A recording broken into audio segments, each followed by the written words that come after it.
আমার মায়ের জন্য আমার এই দুটো দৃশ্য খুব মনে পড়ে। তুমি আমার মাকে ক্ষমা করো, আমার বাপ ক্ষমা করো।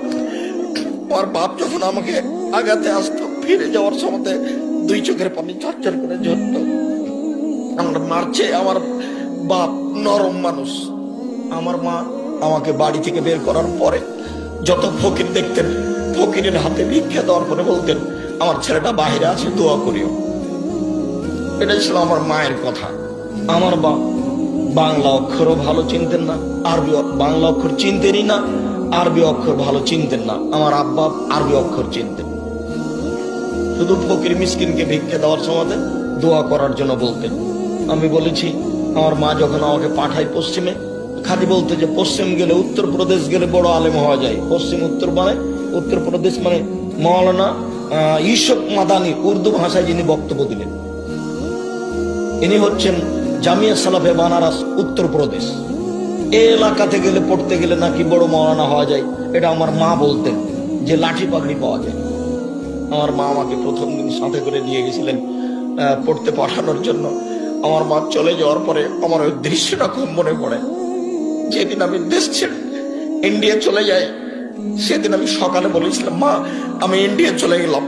আমি পায়ের স্যান্ডেল দুটা খুলে দিলাম, আমার পকেটে একটা কলম ছিল, চাল, খড়ের চাল, এভাবে গুঁজে দিয়ে আমি চলে গেলাম। তখন আমার মায়ের হাতে আটা লেগেছিল। আমার মা রুটি বানাবে, চাঁপাইনবাবগঞ্জের মানুষ, সেই জন্য প্রস্তুতি নিয়েছে।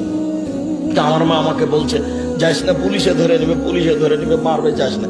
আমি এভাবে আমার মা বলতে থাকলো আর আমি চলতে থাকলাম। আমার মা পিছে পিছে কিছু রাস্তা আসলো, তারপরে দেখলো যে ছেলে আর ফিরবে না। তখন আমার মা ফিরে চলে গেল। তুমি তাকে ক্ষমা করো, তার কবরের শাস্তি তুমি মাফ করো। আমার মায়ের জন্য আমার এই দুটো দৃশ্য খুব মনে পড়ে। তুমি আমার মাকে ক্ষমা করো, আমার বাপ ক্ষমা করো। আমার বাপ যখন আমাকে আগাতে আসতো, ফিরে যাওয়ার সময় দুই চোখের পানি ঝরঝর করে ঝরত।